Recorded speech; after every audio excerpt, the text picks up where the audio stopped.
Good morning. Good morning. I'm going to call this December 21st, 2021 Commissioner's Special Meeting to order. Gentlemen, I'd ask you to review your agendas. Are there any adjustments? I'm going to move to approve the agenda as presented, with the exception of adding a COVID update as item 8.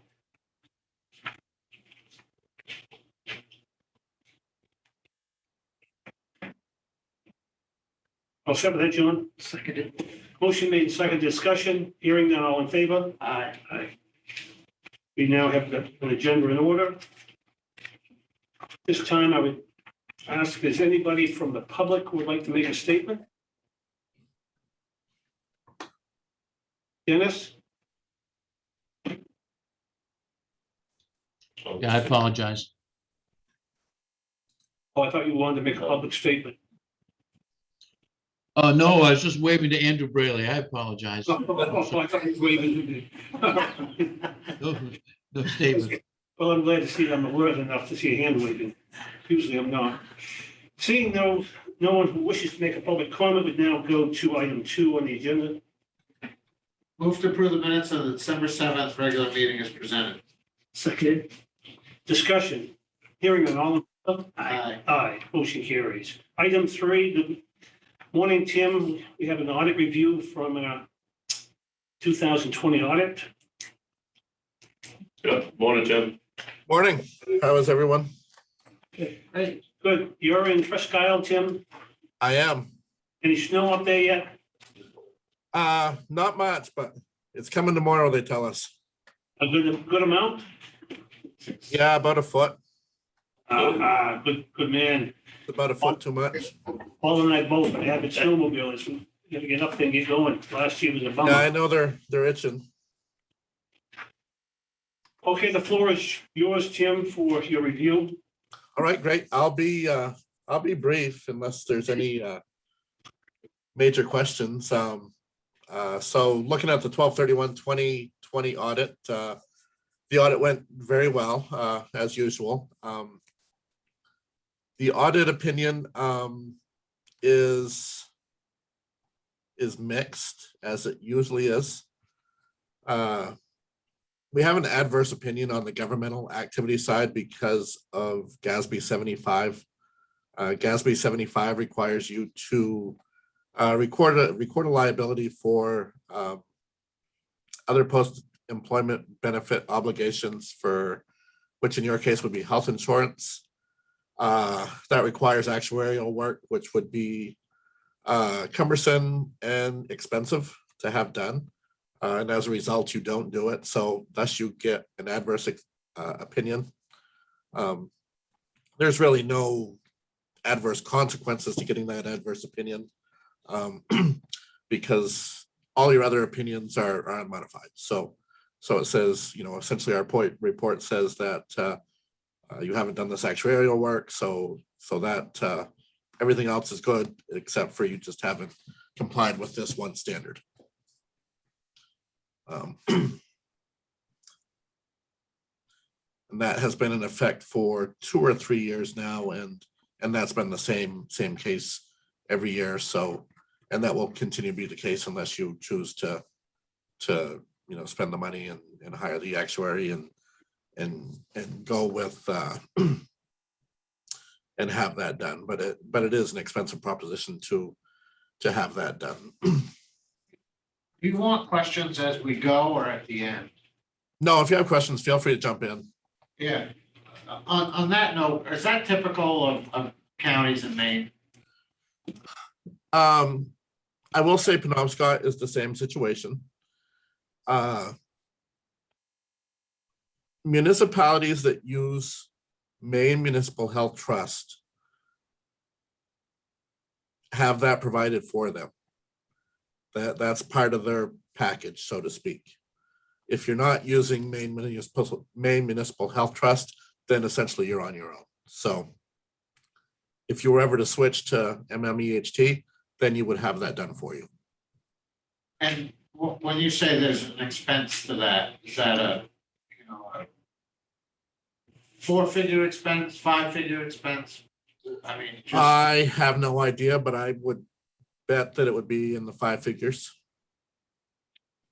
Because you do have to hire an actuarial firm to do these calculations to estimate what your liability is to pay health insurance benefits for retirees into the future, and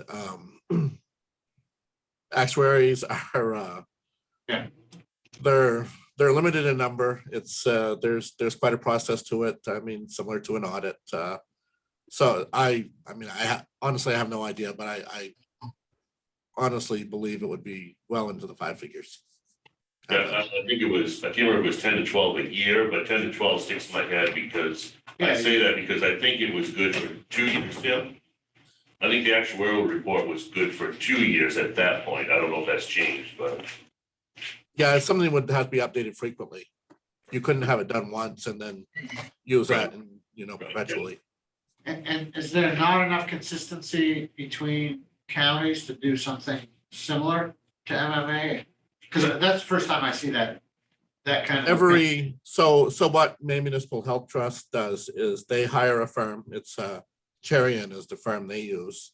And every municipality or county that they do it,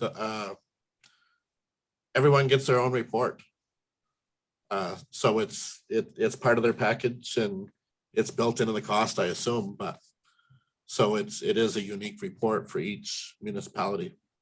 yeah, and part of the uniqueness is that some counties, some healthcare providers will, other than MMEHT, will provide it. That was what I remember finding out. So yeah, it depends on who you deal with. When we switched over, the report was no longer provided. Yeah. Great, thank you. Really, that's the only unique situation with your audit. Everything else, is, as I said, all the other funds show unmodified opinions. Fund balances at the end of the year.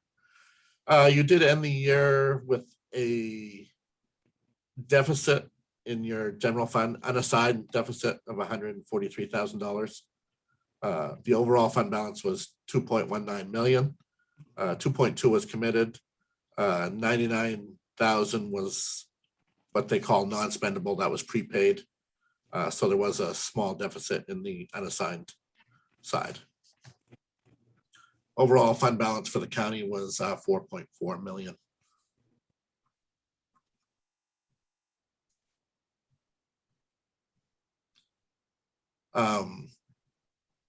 You did have a single audit again this year, which is the federal compliance audit due to the airport funds. That had no findings. And there were also no findings with your regular county audit as well. So no findings report with compliance, no findings with internal controls.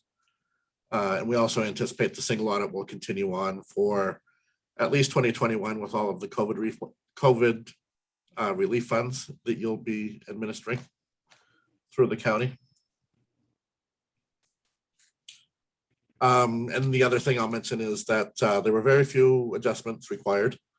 Staff's doing a good job. I know you were shorthanded for much of the year in the office, but in spite of that, staff did a good job, and again, very few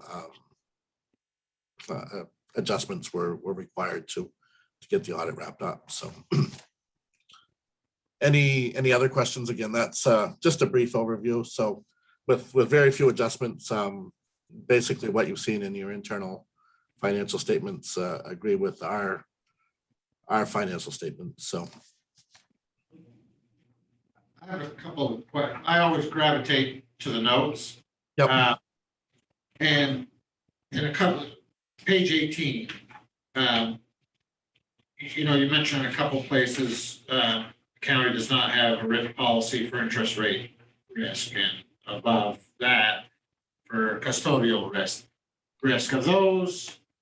I mean, I'm used to having very simple policies that take care of those two items so they don't appear in an audit. Mhm. Is that something we should consider, or is this typical? I'm just not used to county government enough to know if this is typical. I mean, if you can talk to your bank, a lot of municipalities are using sweep accounts now, insured cash sweeps, to avoid that insurance cash that exceeds FDIC issues. So that could be alleviated fairly easily. I can't recall off the top of my head which bank you use.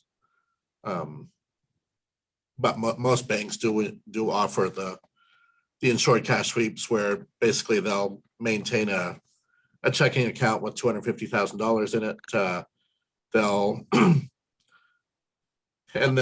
They'll sweep cash in and out as it's needed into the insured account each night.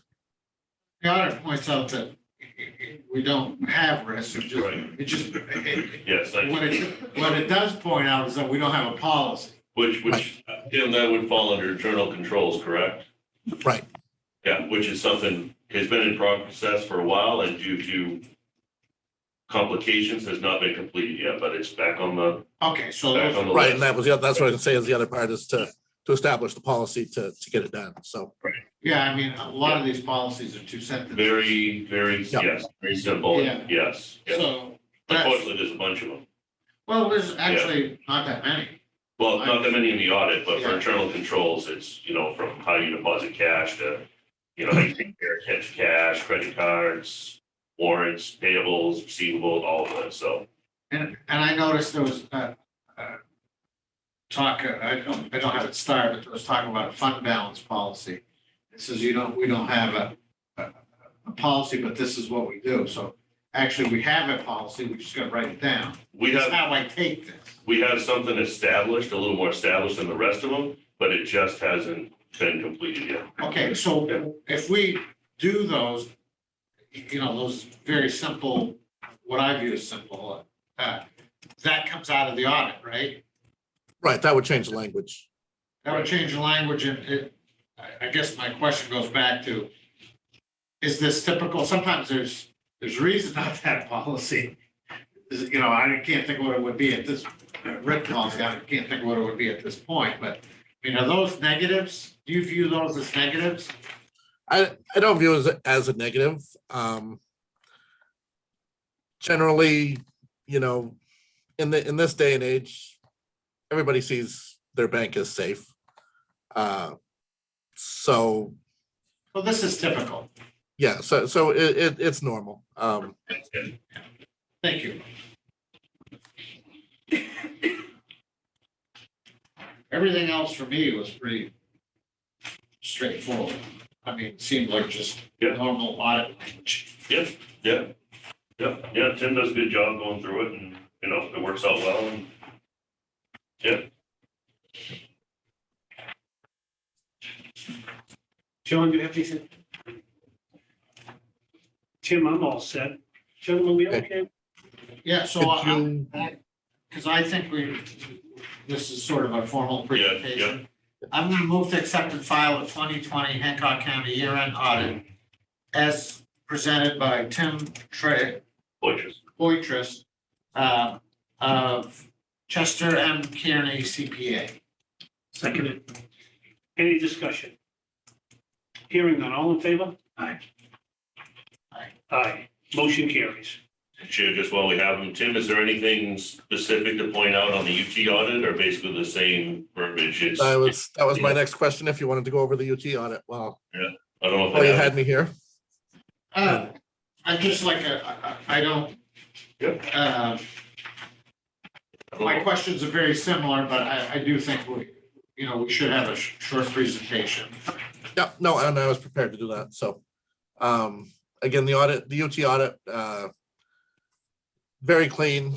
That was an unmodified report, stated that the financial statements are presented in accordance with generally accepted accounting principles. There was no adverse piece to that report because as it has no employees, there was no OPEB piece. So So that didn't apply.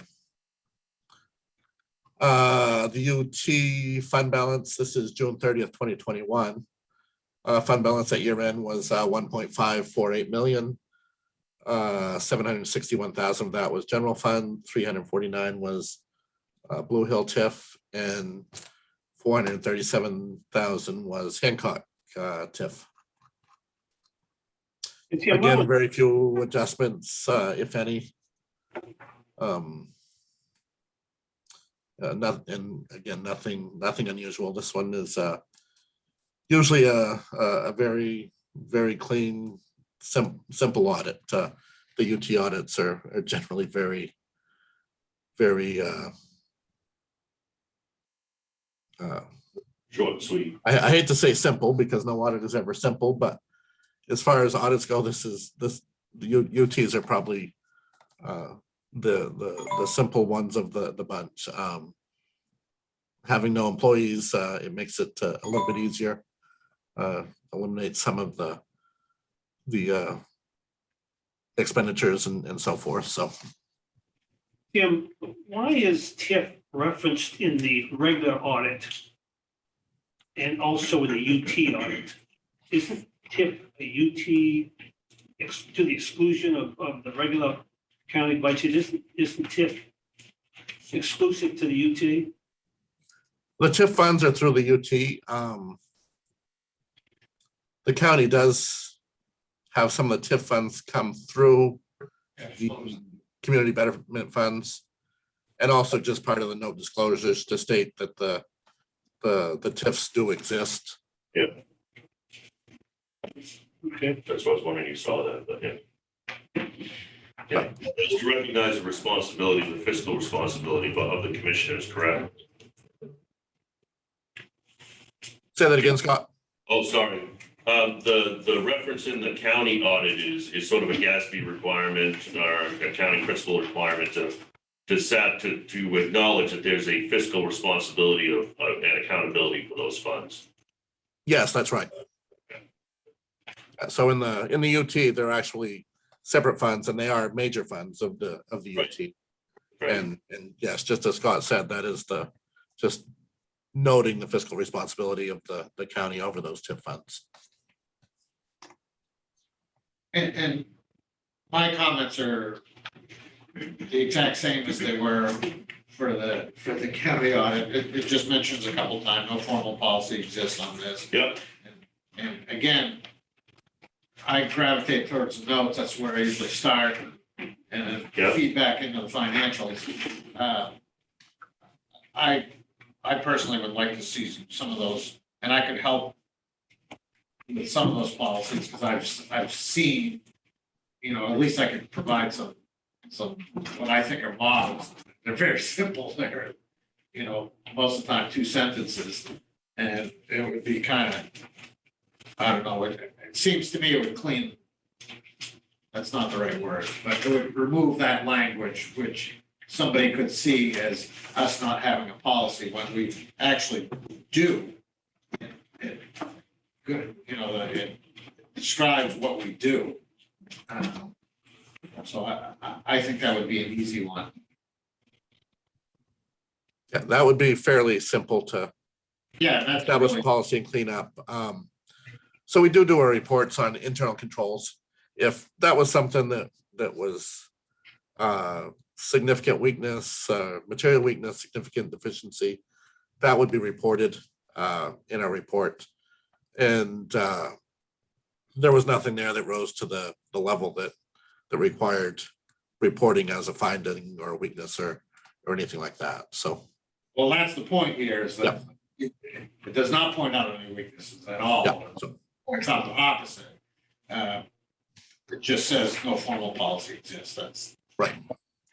That's only negatives. It's not a negative. It's only negative language. Right. Anything else, Paul? Nope. John?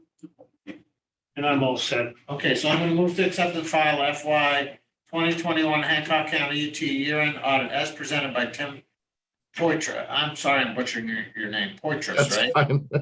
Of Chester M. County CPA. Seconded. Motion made and seconded. Any discussion?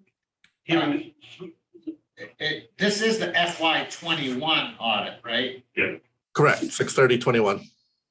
July 22. Yeah. Further discussion? Hearing none, all in favor? Aye. Aye, motion carries.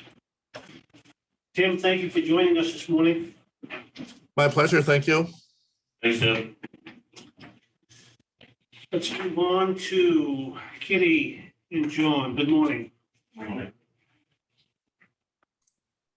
Who wants to take? Yeah, I think Kitty's here to listen to that. Okay.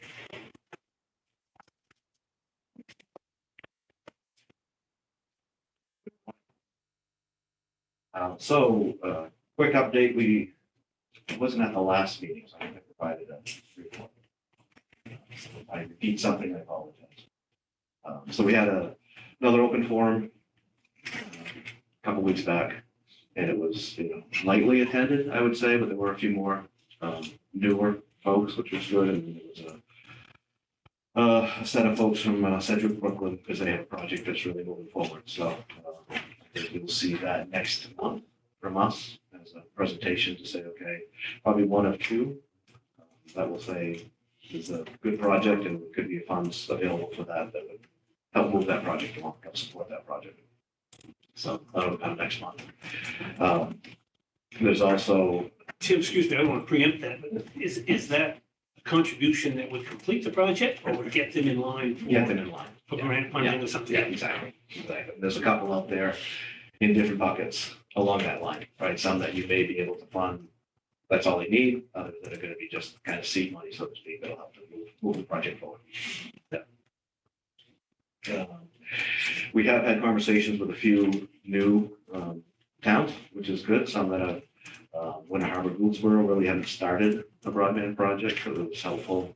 I'll say this work has been helpful to them. We're gonna continue that meeting to help kind of get them along as they move forward, which has been good. And then there's had a good meeting with Millard and the UTs and understanding where they're at. Probably a little bit different perspective, but it's interesting to hear where they're at. And so we've also, in our meeting this week, we have regular project meetings with Scott and Kitty. We're able to start to show them some mapping that we're doing and kind of understand, okay, we overlay what the providers and where they're at, where the gaps people are talking about in broadband, maybe it's just an expansion, right? In some cases, maybe people can just expand and help that as opposed to trying to create a new project. Other places are just out of the way, I guess is the way you want to put it. So it's harder for, people to expand into those areas. Return on investment, as we talked about before. So, Would you have an interest in seeing that? It was kind of neat. I thought it was kind of neat, seeing a short display on the mapping and the overlay as part of the educational. Yeah, Okay, so yeah. yeah, that would be, we don't have to go too in depth. No. It would be. It looks like John's already thinking the same I thing. am, yeah. That was gonna be a presentation next month. Yeah, Yes, good. yeah, we'll just kind of show you, I think we can show you on the screen. Can we share that? I think so. We'll try it. Yeah, we have to kind of If do it not, we behind the can scenes and try something up there or, yeah. We have a gentleman that does the mapping. It's pretty straightforward. We see where the carriers report where they're covered. But what's interesting, which I already know, in one situation, a carrier reports a covered area, but at the same time, they're working with that town to expand the coverage. Even though on the map it may show that it's covered. So it's, those are the gaps, those are the challenges that we have. So nationally, we hear a lot about mapping. And that's there's another, out of the infrastructure bill, there's another $100 million coming to every state, potentially next year. But the additional money, there's quite a bit of additional money that goes with that, will not be distributed until they finalize the mapping. So that the FCC and the federal government, I'll say, content with where the gaps are. So that's why we show the mapping that we have today. It's not as accurate as hopefully what will be in a couple years. But hopefully we'll have a lot of the problems solved by then too. We'll see how the money gets spent.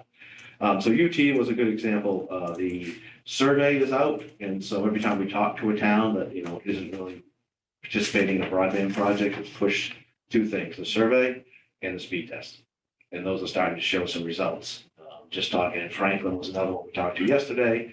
And that was a good conversation, kind of pushed them towards the speed test. They've had probably the most results from the survey. To answer your question, they put it on Facebook. So social media really pushes that. So if you talk to these towns, if they have a social media event, because not a lot of people go to the county website on a daily basis. And happen to Working see on it. Yeah, happen to see it, right? But anyway, we're a town website, unless they're gonna go do something. But anyway, so we'll keep pushing the survey. And in that is a speed test. And again, when we do some mapping, we can kind of show you what we mean by speed test and how it shows up, in the area. So we can identify that as well. Any questions on those? All right. And the other piece that we're gonna bring in probably next month, I think we're talking to Susan Corbett now. I think it might be the second meeting next month. So National Digital Equity Center, Susan Corbett runs that. She's out of Machias, Maine. And that is all about trying to educate people on how to use the internet. But they also have programs of providing devices for people that may not have a device. So kind of that whole realm. If you're gonna increase broadband, it doesn't do any good if it's not being used, right? If it's not affordable and it can't be used, it's not really, you're not solving the problem completely. So Susan, we're very fortunate in the state to have Susan run that charge for the National Digital Equity Center. Like I said, she's out of Machias. She's run Axiom. She only did at one time a small ISP. So she's very familiar with broadband, and she has a great presentation. So it'll take about 15 minutes. Is she a government agency or a private business? Private business. That's nonprofit. This one's Nonprofit. but you'll like her presentation. It really kind of sets the tone for what's happening on the education side, and then on low income providing devices. That's what I have today. Have we set a date for her? I got to look at the calendar. We asked her for some dates, and I think the second meeting was the one that fit her schedule. Yeah, Try to keep them on the second meeting, Oh, okay. especially the first meeting. Yeah, the first meeting. We get the first meeting No. in January. It's Okay. busy. Yeah. Oh, the first one in January. First one's I didn't know if you meant in January, yeah. general. Okay. Yeah, and then in general, I think you can keep it to the second, Second, but if that's you fine. check with Beck and I on the first, it's usually the busier one, but Yeah. Okay. That we'll do that. But 10 minutes we can, Yeah. keep it 10 She- minutes, she 5 can, minutes, she- questions and answers, and then from there, if they want to go longer, they go longer, but yeah. It's a good presentation. Gentlemen, any questions from John? Oh, thank you. Thank you, sir. Appreciate you. you making it All right. Thanks, John. Have a great holiday. to you too. Yeah, Merry Christmas. So Dennis. Somebody has a presentation here this morning. I think Mike Sealander is supposed to be No, on. Mike. Oh, yep, up in the corner, Mike and Robin. Yep. Yep, up there.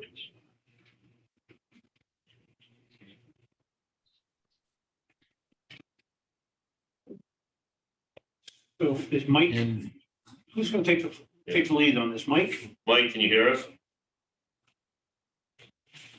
Yes, I can hear you. There you go. Hey, good morning. Yeah, sorry I couldn't be there in person. I came down with a cold, and so I thought it was prudent to stay away.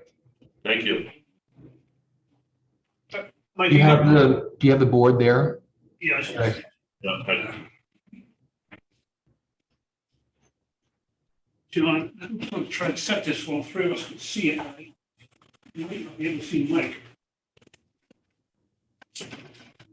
That okay? Yeah.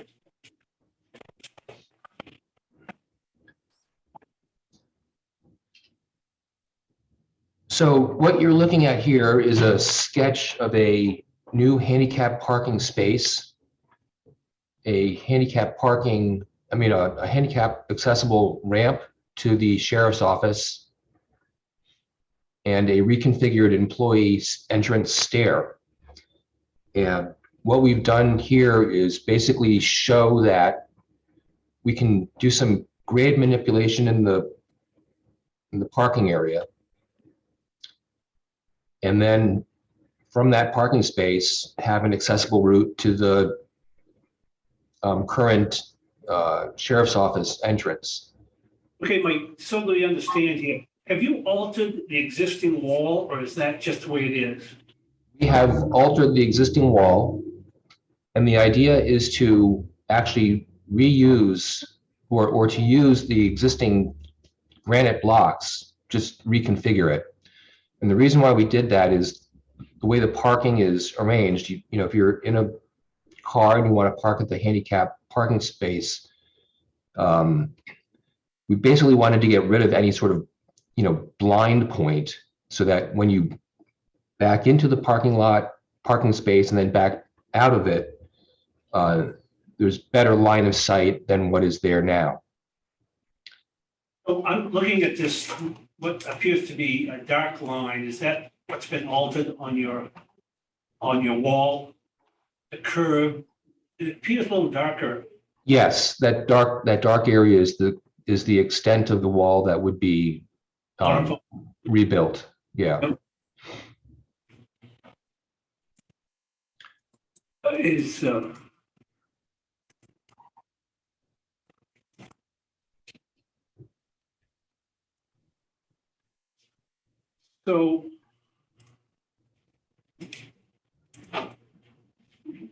what have you done here?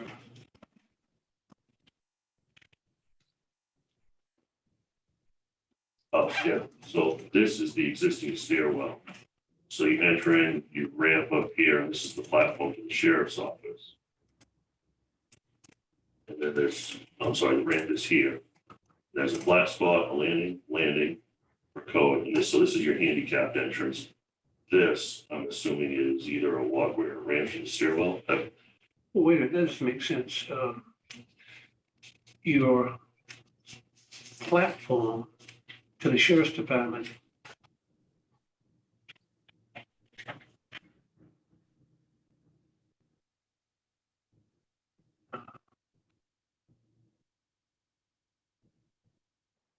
Have we removed a substantial part of that retaining wall, Mike?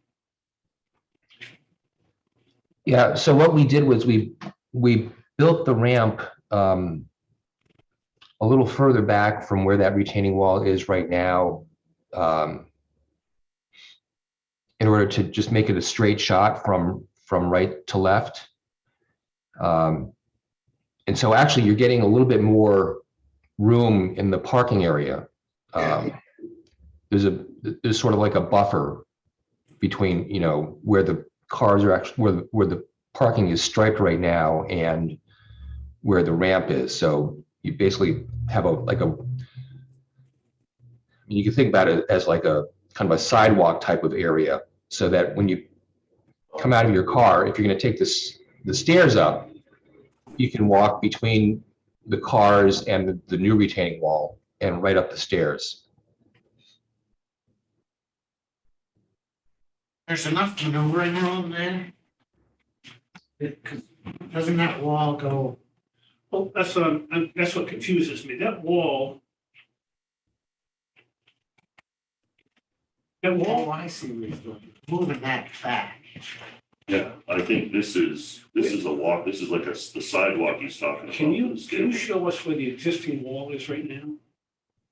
I think it's the existing wall, like at the platform to the sheriff's office, Mike, and there's a stairwell coming down. That's the existing wall.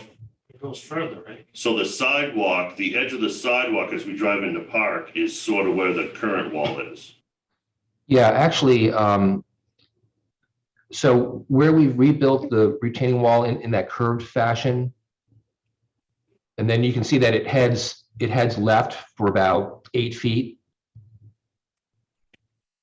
The existing retaining wall, there's like right in front of the handicap parking space, you see where that retaining wall is heading left to right on the page. The current retaining wall actually just continues that line heading left. So that'll give you a sense of where that current retaining wall is right now. Yeah. Yeah. Well, there. But you're taking that retaining wall out from the new handicap parking spot. left, you're taking that all out, Yeah, the existing, So I'm guessing when you say extra room is instead of parking and trying to buffer up against that wall, you actually have like a normal parking lot where you drive up and maybe your front bumper goes over and it seeds onto the walkway a little bit. well, I yeah, mean, for that's, instance, you could have, you could have a wheel stop there Right, that lets you have a, like a sidewalk between where the front of the car is and where the retaining wall is. but right in front of those spots is the ramp for the switchback, isn't it? No, that's No. back. oh, yeah, that's what I was So saying. really that wall is moving back is another way. It's being taken out, but Yeah. it's moving Yeah, back this- to create the ramp. This is the new wall and here's the ramp behind it. So that wall really, So there isn't a switchback anymore, it's just, No, no, no, No. straight. resting spots, that's what these are here, flat spots. Every so many feet, right, Mike, you have to have a flat spot that allows to rest and or so many feet of incline. okay, and the blue here, Michael, is the existing building structure, right? Yeah, that's the footprint of the building. So now I understand, that's the elevator shaft right there. Yep. So we're going to rebuild the stairs, but they're only gonna be half as wide, is that correct, Michael? They're still about 6 feet wide, I think. So they're still pretty healthy in their width. But they both terminate at the top, at the existing landing, correct? Yeah. Yeah. Come through the existing door, yep, okay. Yeah. Yeah. You use the same door.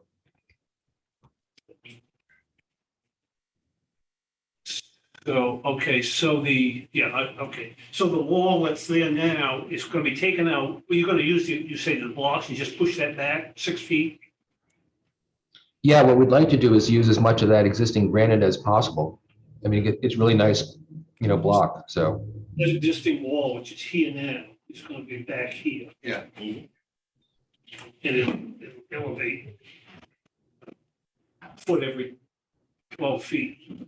Now, thinking snow, you clear that walkway onto the next walkway. Well, we talked about using a snow melt system, yeah, We could do that on the to ramp. help. You I don't chuck know. it- yeah, we could do it on the ramp and the stairs, I think. Yeah, What about the walkway? Would that be cost effective or? Would You go- could certainly put some electric resistance snow melt system in that walkway area. And it might be that it's worth it putting on a different switch. So if you wanted to use it, it's there to be used. And if you didn't want it to use it, you could just leave it off. Because you need a thermal break right between, like where that other walkway is, where the stairs are. You just have to thermally break that from the parking area. Is that what you'd have to do? I'm not quite following you. Well, if you just put that, I thought you needed a thermal break so there wasn't a heat sink, the rest of the parking lot wasn't acting as a big heat sink. Well, think of the snow melt system as basically like, it looks like a chain link fence type of thing, It's, comes in like 3 foot widths or something like that. And so you just, it's there underneath the concrete, right? If we have a concrete ramp, we'd be putting that mat underneath the concrete and then, wiring it to the building. so my guess is that walkway would be slightly elevated from the parking lot. Is that correct? It could be, for instance, up a Like- 6-inch Yeah, okay. curb or something. Yeah. Then I get it. Do you know how many parking spots we have up against the wall right now? Off the top of my head, I don't. Mike, did we lose any of the existing parking spots that's against the wall, the present wall now? Do you know? I think we lost one because we now have a handicap parking, That would make sense. Yeah. you know, the striped area. But didn't you gain that last one? Well, that's what I was wondering, is if it was possible to come further down. See, this doesn't recognize a couple of spots that are already down. Yeah. Well, that's right. There's a spot at the bottom of the stairs, the landing there, that's not for parking. That should be, we should be picking that up. And then, of course, there's two more down below there that the lieutenant, Right. the chief deputy and the Two. patrol lieutenant use. That would be angled, that we would, yeah. Yeah, I think when we get all done, Mike, I think we've maintained the existing number of lots. I like this better than the switchback. I do too. I like it much better. Yeah, I like it much better. It's, Yeah. I like being able to get out of your vehicle, walk forward to the sidewalk, Yeah. as opposed to having to walk out behind your car into traffic to get to the bottom of the stairwell. Yeah. Yeah. yeah, that's a good one. I Yeah. like that. Yeah. Wow. What do you need from us, Mike? You need your approval to pursue a cost for this, or what are we doing? Um, Well, I say we. John, you like this? Yeah, no, I'm fine with the design. I'm assuming that we're gonna get some other renderings to give us a, different perspective so we can like see what it would look like from a ground level. But yeah, I think this Do sounds you, good. was that part of your scheme, Mike, to present some kind of rendering that would give us like a virtual photograph of what it's gonna look like? You know how sometimes they do that? yeah, we can do that. This was really just to show sort of proof of concept that it works. You know, the math works on the ramp and the stair. So from here, we'll, kind of continue to get our fingers dirty, and certainly a rendering, I think, would be helpful to, explain exactly what's happening. We can do that. My only worry is that the first spot after the handicap spot seems to be tight on maneuvering because of that. I don't know what that is at the bottom of that other building. What is exactly that long, narrow box, Mike, to the left of the new handicap spot, the striping? Is that just a curbing, or what is that? Yeah, there's actually, so the handicap spot is actually a little higher up than the adjacent spot. So there's a small step up right there.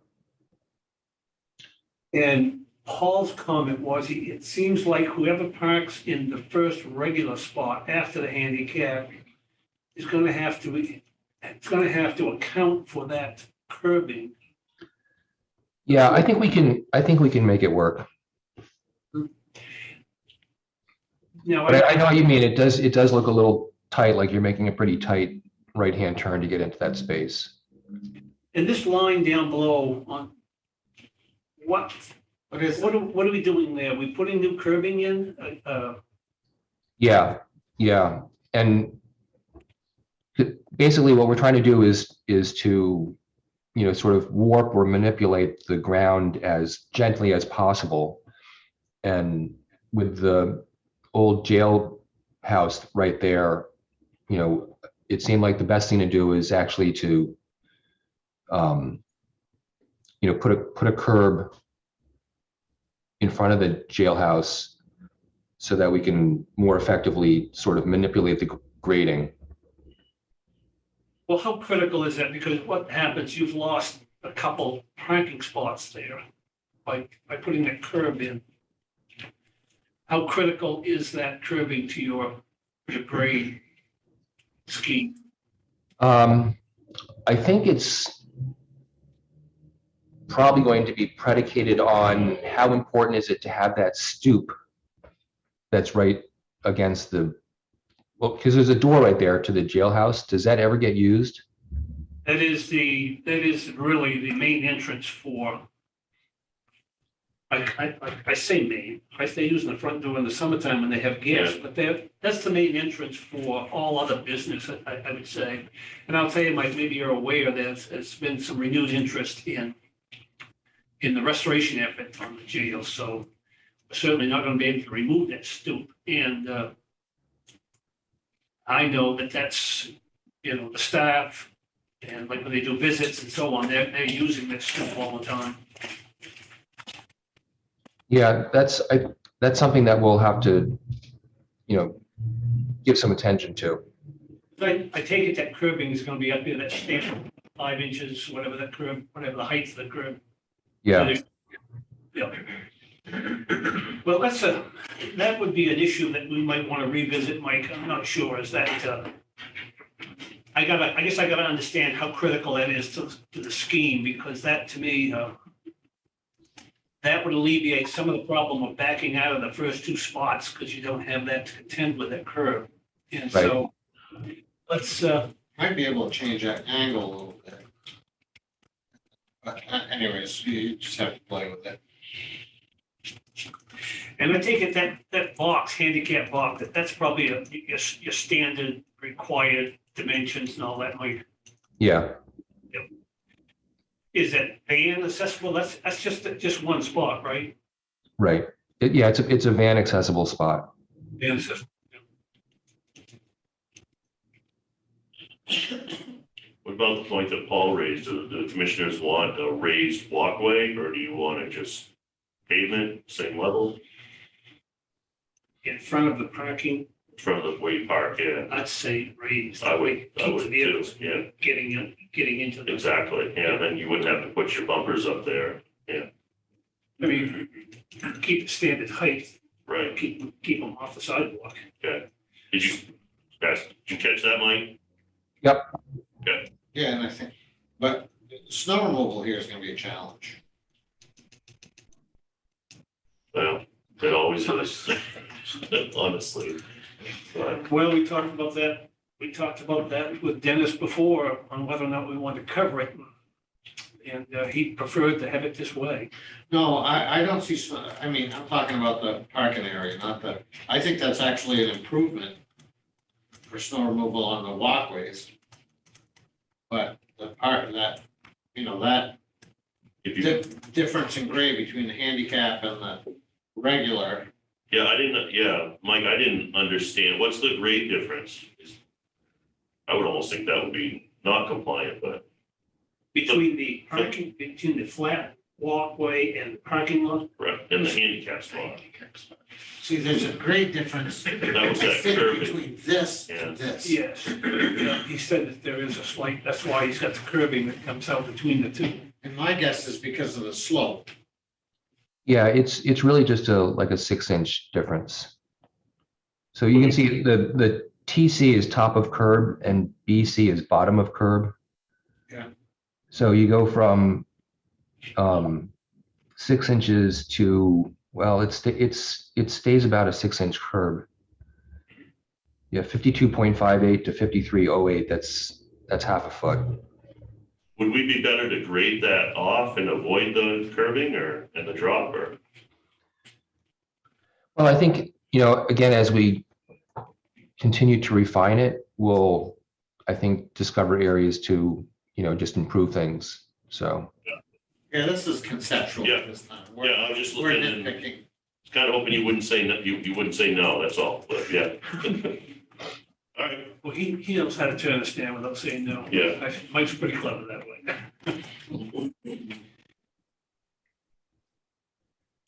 So you don't need the action. You don't need any action today, like, what, you've got a.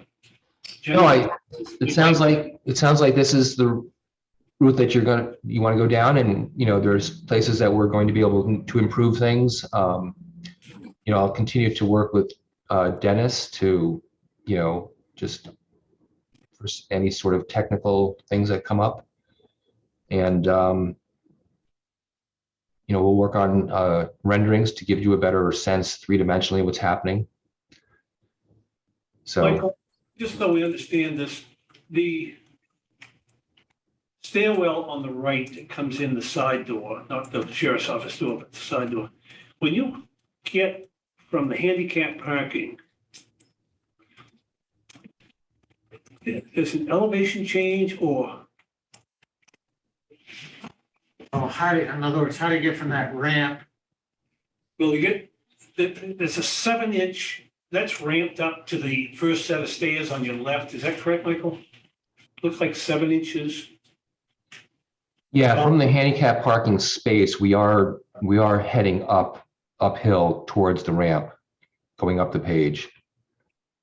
So the long walkway in front of the parking comes out, what happens right there? There's a box. Is there a curbing or what's Is it the going- box that has a 6-foot in it?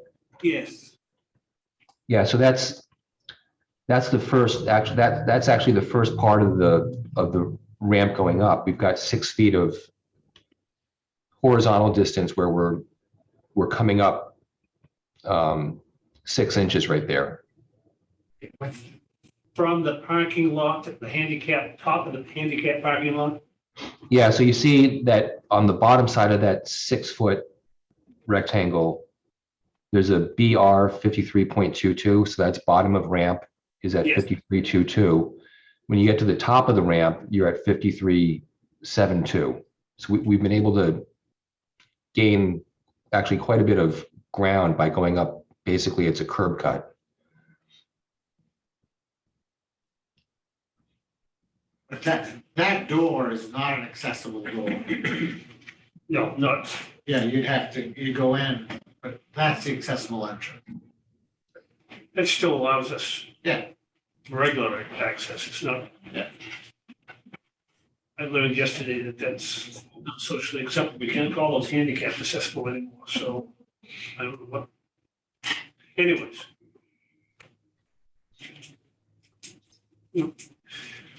Michael, what do you need from us? We, by general consensus, we like this design.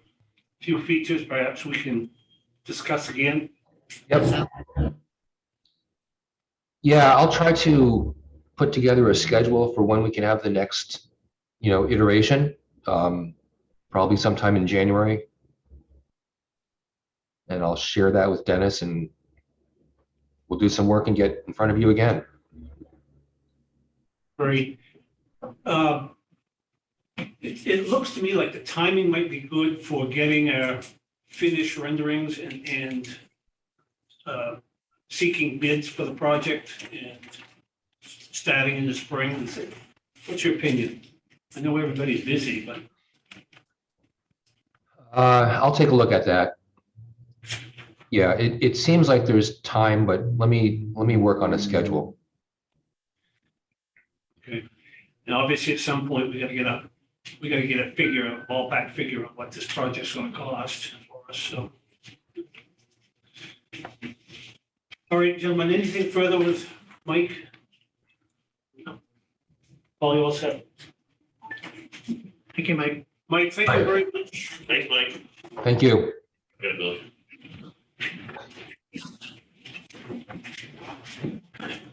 We can schedule a site visit on the coldest day of winter.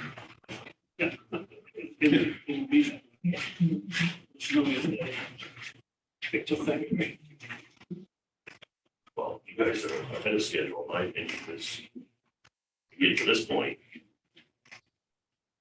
Yeah. Yeah, I think. I'm pleased with that over the switchback design. Yeah. Yeah. Tim thinks he's up next, so we'll let him go. Morning, Tim. Morning, how are you? Good.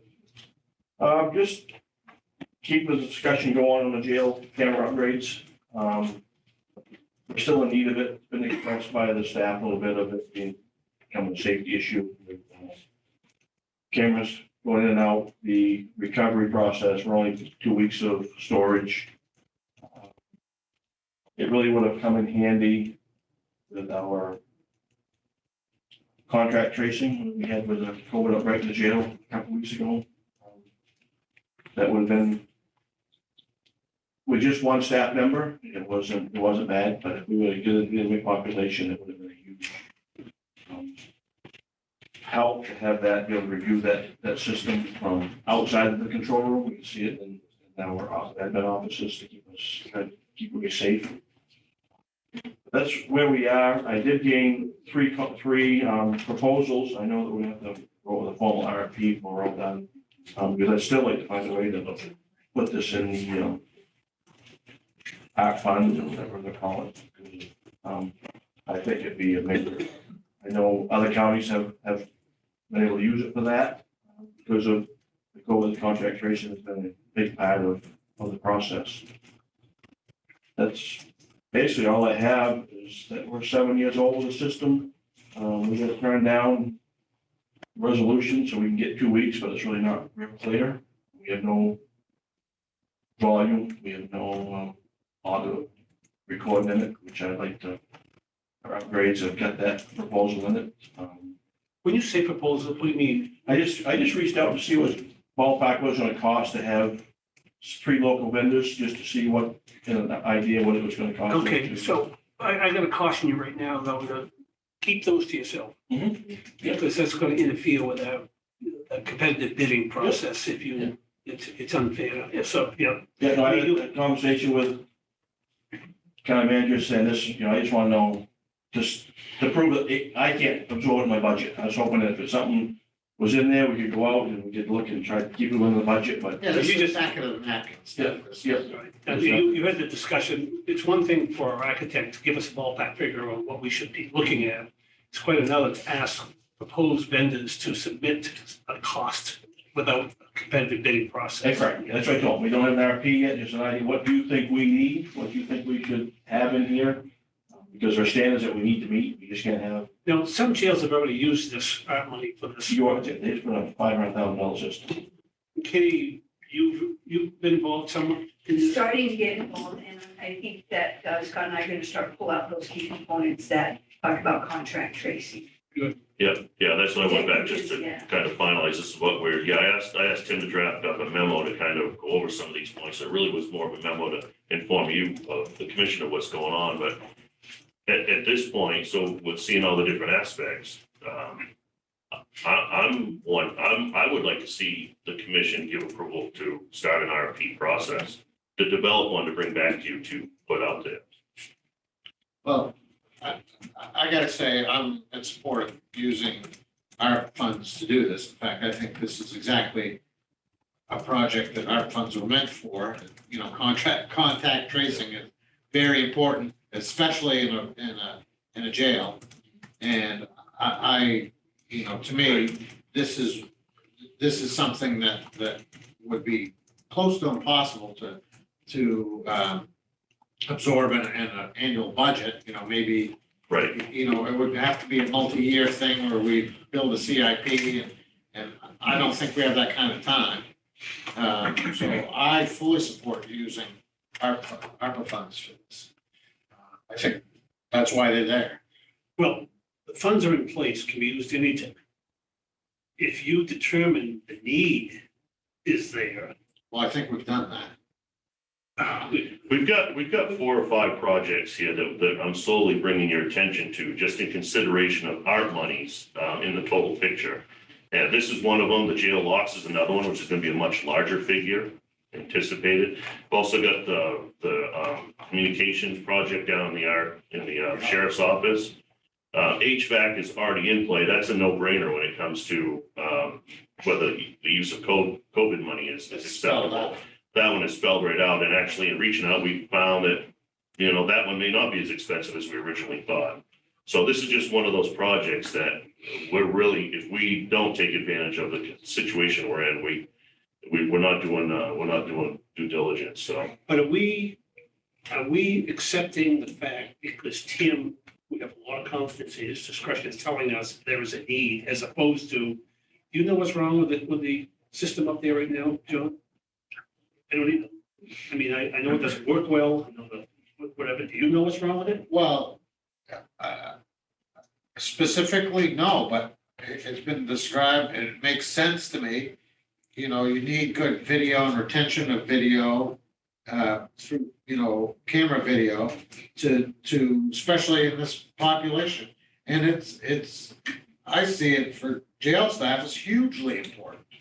You know, especially when you're having a hard time attracting staff anyways. But my point is, Paul, is that the problem's been brought to us anecdotally. I'd like to see something, just a down and dirty description of what the problem is and why it needs to be replaced. We don't have that.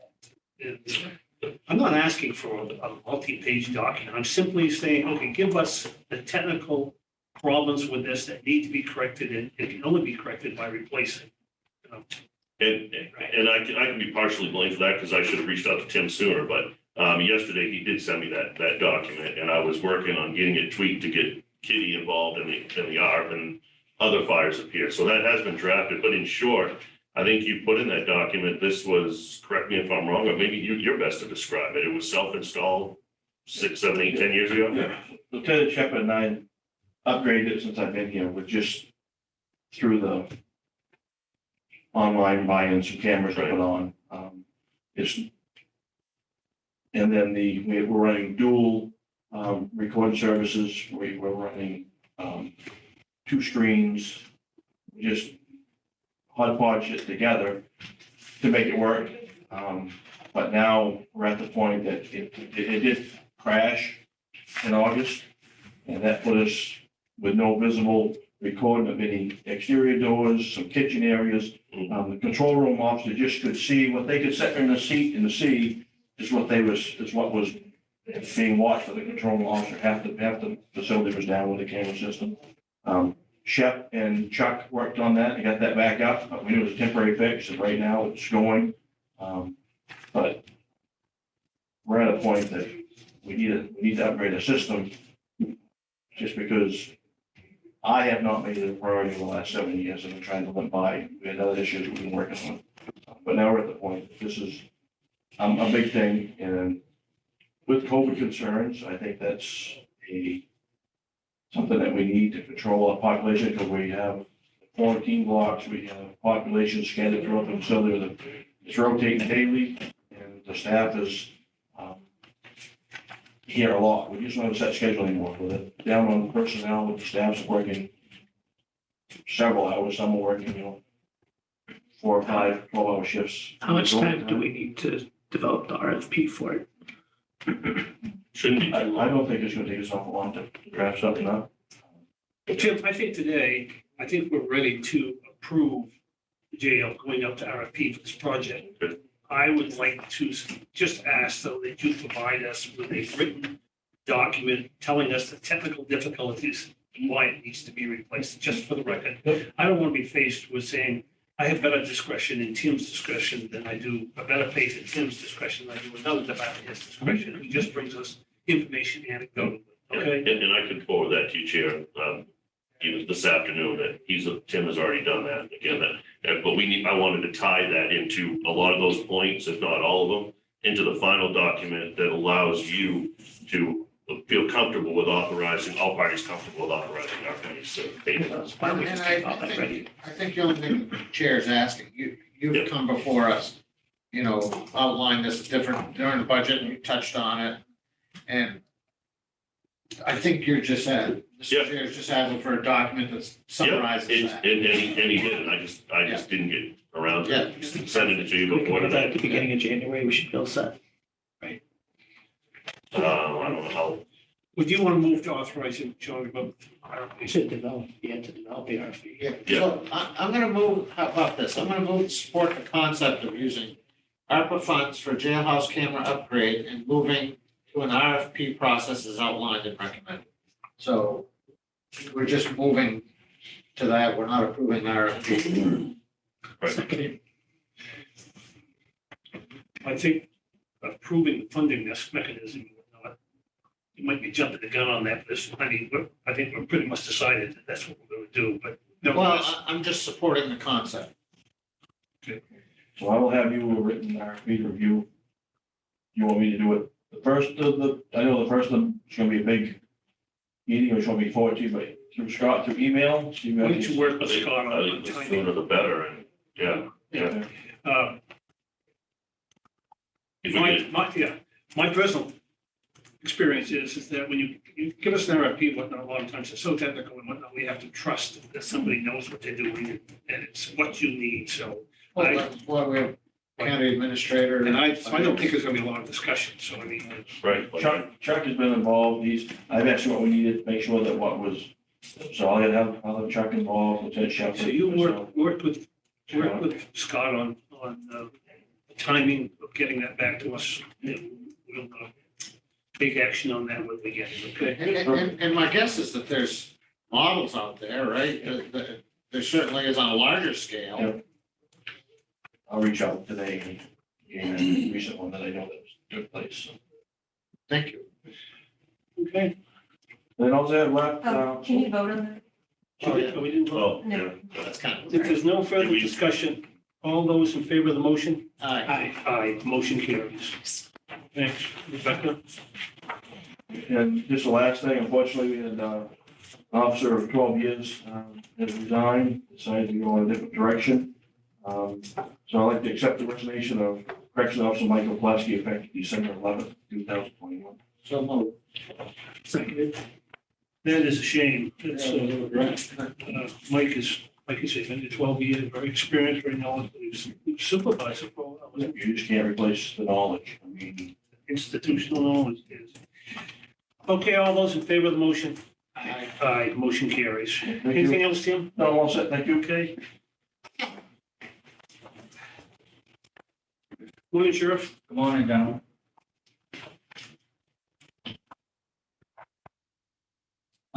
First is an update on the DOL, BLS. I submitted you a document yesterday as to what we have been working on up until today. You'll see the first item is we have installed reflective tape inside the door jambs and on the rear deck. And I didn't bring you those pictures, but I brought them up today because they're in color. The black and white does not do it justice as to what we have done with a reflective tape. Well, that certainly improves the visibility. Absolutely. The problem is that doesn't necessarily tell the public it's a emergency vehicle. It does not. And And there was no, with regards to the accident scene, there was no problem with seeing it. I mean, he had his taillights on and, yeah. the other thing that was that we ordered light bars. I put in the back deck. I saw one. Like we have in the unmarked vehicles, my pickup has them, Pat's pickup, Timmy's pickup, Corey's. And when the back deck's up, that hangs down, so that will be completely visible no matter what angle. And, you know, a lot of these problems have been created with visibility because of technology. And, you know, probably, Billy, we won't admit this, but we remember back many, many years ago when the only light you had, blue light you had, was that dome bubble on the top of your car, and you couldn't see from me to you with it. They started going light bars, and they get smaller and smaller. And if you look at the light bars that we've installed on recent purchases, I mean, they're only about that thick. The lighting is unbelievable because they're LED lights, but you don't have that height to get there. So these light bars, it's a matter of getting them installed. It's a while to get them, just like anything else in this world we have. Next thing, Gentlemen, I'm sorry. I've seen this on one of them. That's going to be very, very effective because it's light bar is probably that long. About 18 inches long. 18 inches, right? And with LED, that's with the back hatch up, that's as visible, if not more, than the light bar itself. So that's going to be very effective. And when I put up the bid for the Tahoes, the General Motors, when the back deck is up, they have emergency lighting in the edge of that deck. So that when that's up, you even have more lighting there. So they have a lot more. The next thing, we have reprogrammed the siren and control boxes so that you don't have as many options as to what the pattern is with your blue lights, et cetera. So that when they're either on or off. That's really, I guess, the best way I can put that. So you don't fool around with that.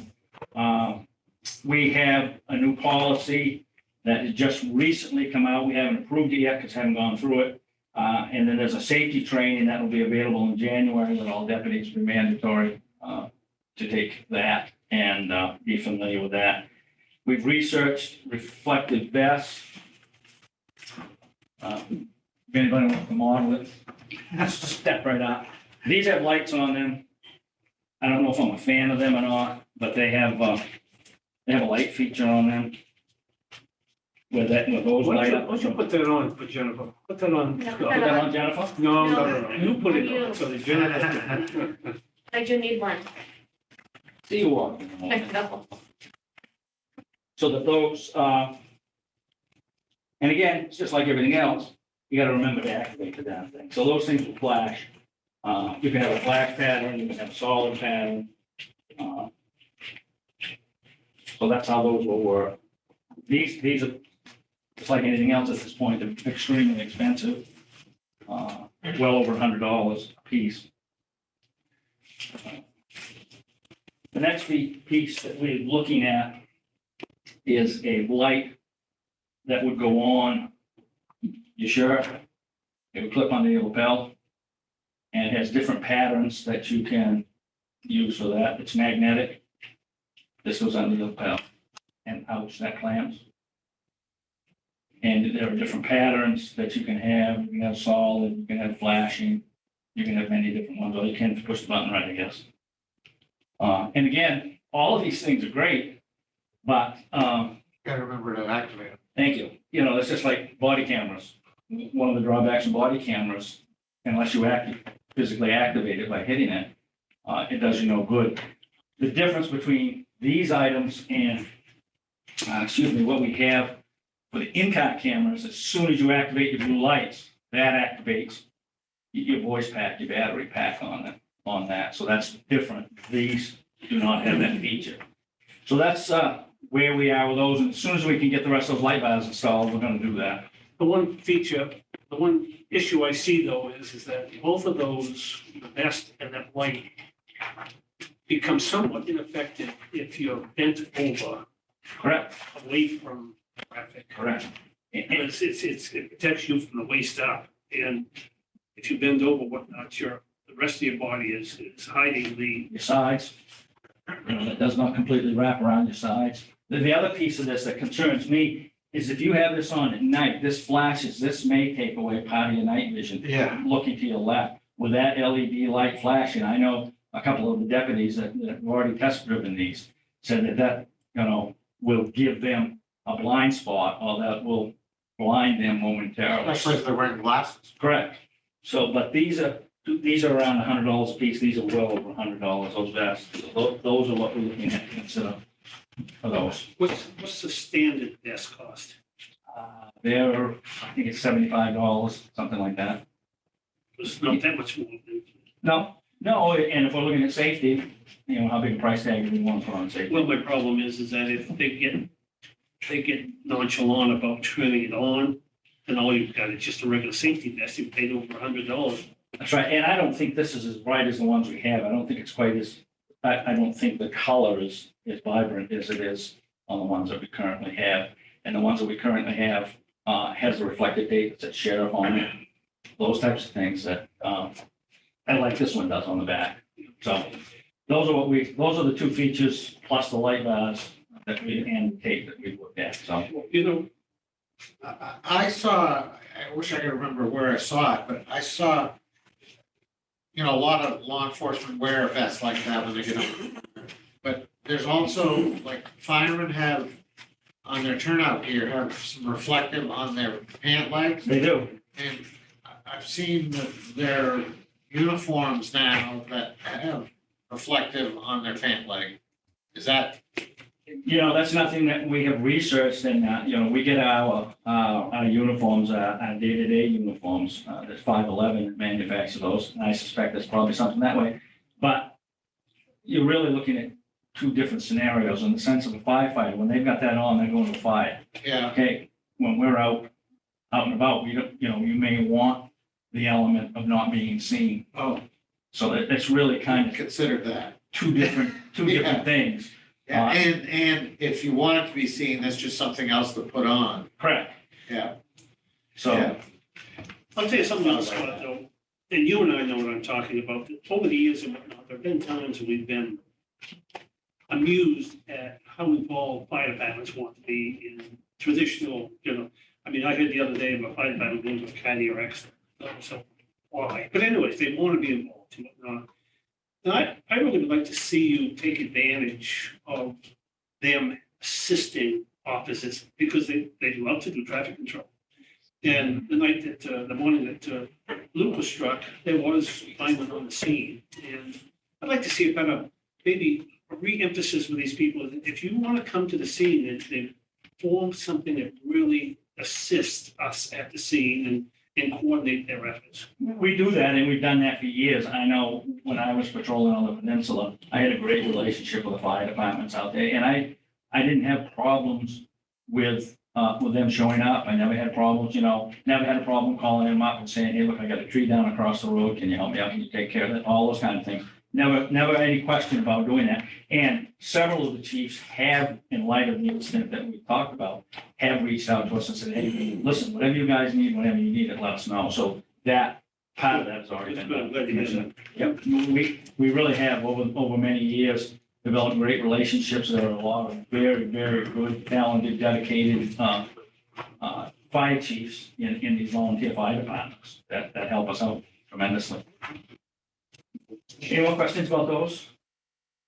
I'm all done with I'm just kind of curious, Scott, the conversation you had with DOL, did they have any specific emphasis on what training they were going to look for? They might be looking for refresher training or? Yeah, I recall one of them being emergency scene training. Scott, are you We're going familiar? through all those policies. Yeah. Yep, absolutely.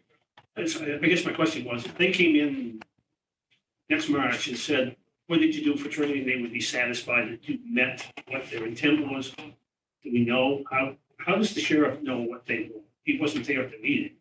With Derigo going through these policies and the standards, they work with DOT. What standards do you have to have for those? So those policies, oh, yes. They have a board that reviews all these policies that they release to us to approve. That goes to retired chiefs, retired firefighters, all those types of things. It's all part of the accreditation process. It is.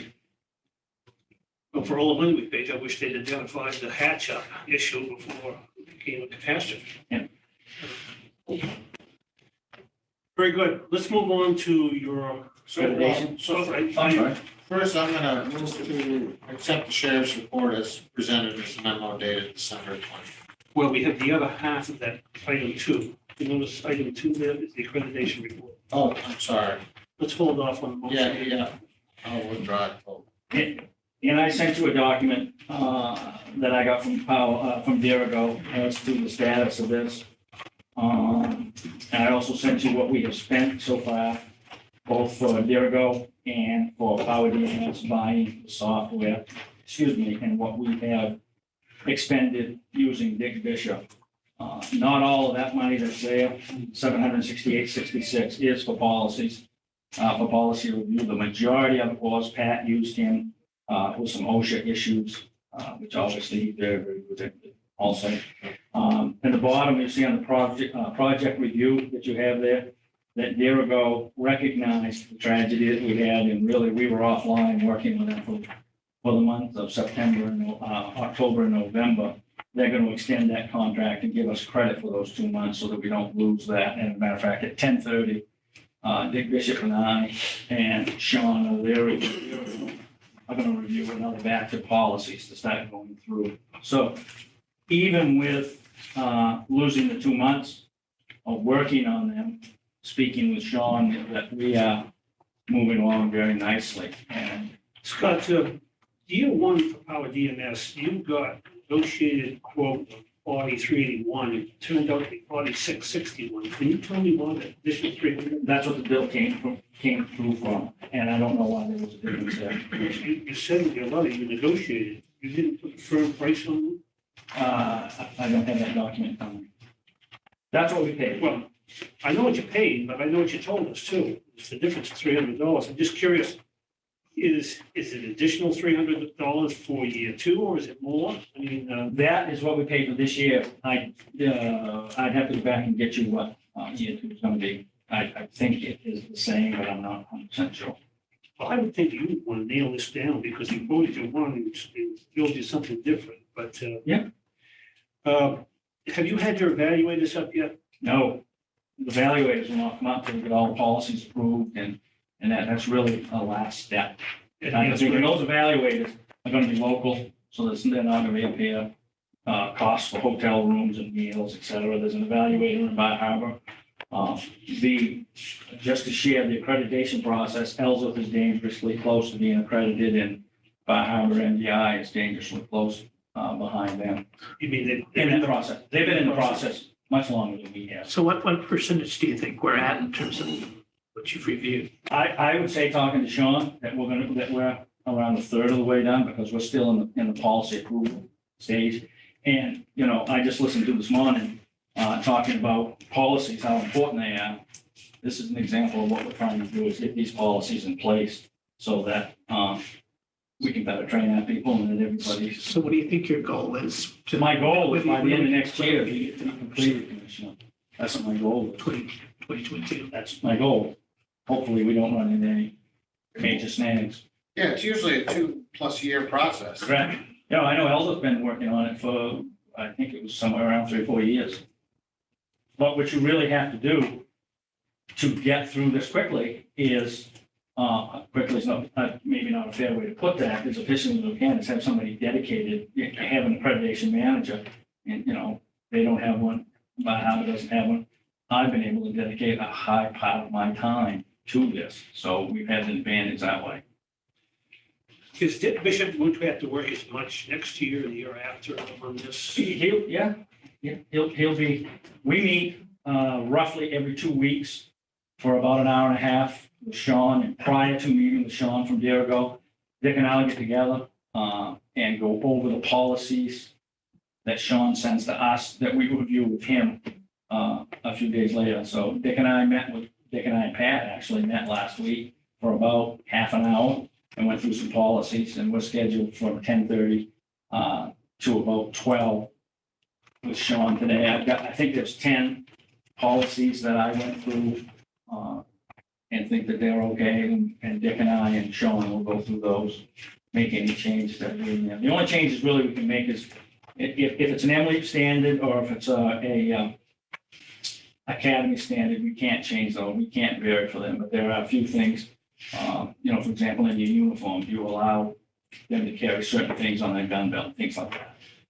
So, and with the legislature, looking at some of the bills that are going to be thrown at us again, law enforcement's going to have a target on their back again with some of the restrictions they have. If you look at some of the law updates, starting in 2023, if an officer makes a traffic stop, he has to identify everything under the sun. And I just see that as an opportunity for someone to misidentify someone, turning around being a lawsuit. So those are the types of things that are coming down the pipe. And the proposed legislation that I have seen so far for the next session has some pretty scary stuff in it.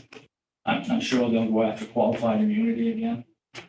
There's a bill that they have to mandate the amount of hours that a corrections officer can work and the break time that they have in between. Now, nobody wants to work anybody to death, and we know of the incident in Cumberland County where a corrections officer worked an ungodly amount of hours and fell asleep, and tragically it was in a fatal motor vehicle accident. We don't want those things to happen. But being short-staffed, we have state standards and state minimums that we have to have minimum staffing. At the time, we've had 2 inmates in 2 different medical facilities. We've had one here in Ellsworth, and we've had one in Bangor. And of course, when they're under arrest, when they're under our control, they have to have somebody there 24 hours a day while they're there. So we've had to dedicate some patrol time to help them out because they just don't have crew enough in the jail. And we had the last MSA meeting I attended last Thursday. Somerset County is 40 corrections officers short. Cumberland County is 68 corrections officers short, and the state of Maine system is 107 corrections officers short. And you look, we're half a dozen here. Part-time people are nearly impossible to find, so I don't know what the answer is. with more standards that they are. Another bill that's in the legislature is that they want to force jails to basically have medical care equivalent to what you would have in a nursing home type setting. Now, what is that gonna cost and what is that gonna be? I don't know. So that's what we're up against. Who pays? And well, you know who pays, Commissioner. You know who pays. Okay, Scott, let's move on. Any other questions? So I just want to make sure that I want us to review it again Oh, in absolutely. July to know where you're at Absolutely. in it, just so we can kind of keep pace with what you've done. Sure. Absolutely. And try to. And I would encourage you, if you'd like, when I have one of those cruises here, that's got the lights and the striping now, come see us and we'll take you down and show you. Or I can, at least in my vehicle, I can show you what the light bars are like, because I have one in the back of my pickup. You're talking about. Yeah, I'm talking about the accreditation. Oh, yeah, absolutely. But I just kind That of as well. to keep pace and know where you're at. Absolutely. Yeah, that's something county should be proud of. I know communities that go through this is, It's a big deal. it's a big deal. It's a lot of work. Yeah. So I really appreciate this update. Thank you. All right, your motion's in order now, Paul. You want me to reread it or? Yeah. Okay, so I'm going to move to accept the sheriff's report as presented in his memo dated December 20th. Seconded. Motion made and seconded. Any discussion? Hearing none. All in favor of the motion? Aye. Aye. Motion carries. Thank you. Thank you in support of our project and Merry Christmas. Thank you. Thank you. Okay, Scott Atkins. Yeah, Yep, so you have the part-time wages document in front of you. And so basically, we had department heads come to us with concerns, as we know. I mean, you see all the signs, work McDonald's, work pretty much anywhere somebody wanted to work. I mean, that's actually part of the solution to some of the problems the sheriff has explained, but in any event, so we took a look at it. And it seemed to us that the most sensible solution, being Rebecca and I, after, I put this project to her and she had conversations with the department heads, to follow kind of the similar lines what we did with corrections officers, patrol, which is we went and referenced the beginning of the wage scale. So essentially that's what you have before you. So with regards to some of the part-time clerical staff, I think some were at 13, some were at 1350. They would now move to step 5A. I'm sorry, 6A, maintenance is 5A. And then I think mentioned the maintenance, that sort of takes care of that one. And once again, down at the airport, I think we've done the same thing prior with the ARF. Part-time cooks, which we just upgraded, I want to say mid last year. At some point, Tim had brought that to us because he was having trouble finding some. So taking another step there. It puts you in the range anywhere from, I think, 1550 to, over the 16 mark, which again, I think is, it at least supports what's going on out there in the economy. It would also allow you to annually apply the COLA, which has always been kind of a consistent thing with part-time rates, as we apply it to the wage scales. So, short of any good reasons why not to do this, I ask for your support. So as I understand it, what we're doing is we're not changing the grade scales of the steps. We're just moving the steps up. Is that? We're moving the rates for part-time into the wage scales for several positions, which there were many before. Part-time corrections, we'll just take part-time corrections and part-time deputies, which I don't think exists since I've been here anyways. Those were all at a different rate. And dude, especially corrections, was hard to hire somebody. So I want to say 2 or 3 years ago, Tim proposed bringing it in here. We started increasing the rate and it came close to step 1, 9A of the scale, which is where a corrections officer would be. So that's where we started hiring at. So you're basically, all you're doing is making the part-time rate the first rate on the scale. Exactly, Whatever the starting rate is for that position is what the part-time people will get. right. Okay, and we're just starting them at a different step. Yeah. We're adjusting the rate of that step. They were never in Never this, on a step. they were never on a step before. Now, So unless it was addressed, yeah, they would remain static. that's the piece So- that I was missing. Yeah, so say just part-time clerical and janitorial was either, it was 13 and 1350, there was some variance in there. That's not in the scale. Now that starting rate is the first step in the scale. Yeah. That's the piece I was missing. Now, I don't want to invent problems, but the only downside to this is that internal issue of where you have a new employee who's getting the same rate as a part-time employee here. Now, that is addressed in jail and law enforcement by, But it's also addressed in benefits. yes, tell that to the employee, but But that was, that's huge. yeah. But what happens is that employee goes to the third step once they're fully trained anyway. So it's only that initial, if that ever occurs. But that's the only downside really of having this. But in the private sector, that's the difference a lot of times. And generally, what we've found lately is we're hiring people at step C, to be honest, for the most part. I mean, when we bring somebody new on, generally, it's mostly step C, a couple of occasions step B.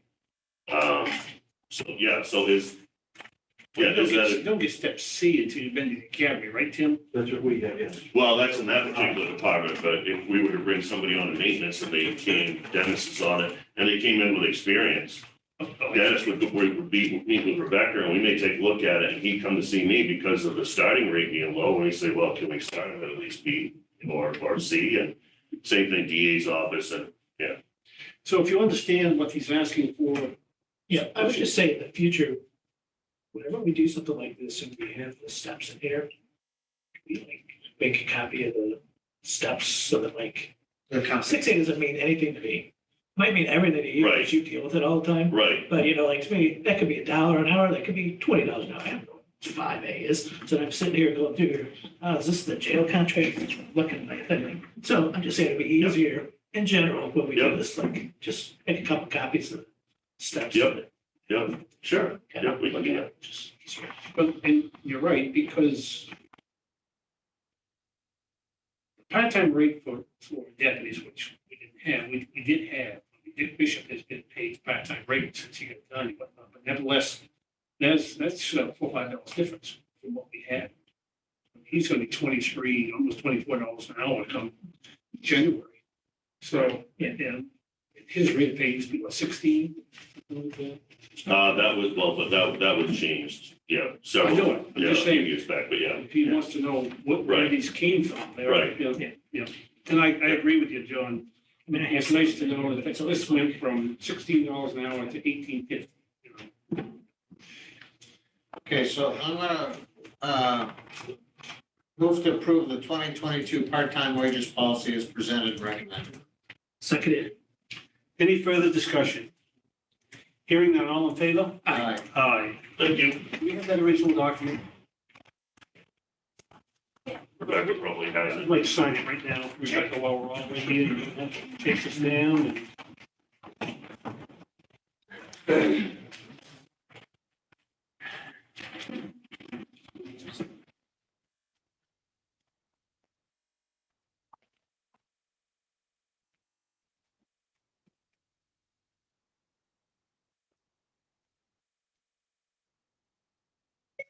While we're getting signatures on that, just want to draw your attention to item B, which is the RFP for banking services. I understand this, Scott, this has been 5 years since we've done this. I would say at least, I know, I don't recall doing it since I've been here. Geez, I thought we did this since this. We were talking about doing it, and then we were approached by our current bank with a sweet deal and with the ability, with the contingent, we would extend it. I think that's what happened. Yeah, we agreed to an extension based off of that, and yeah, now it's time, but, It didn't come with a sweet deal this time. no, actually, it was the non-sweetened version that's kind of expedited this. But Well, obviously, this doesn't mean we're gonna change banks. We Correct. simply need, we want to see what. Yep.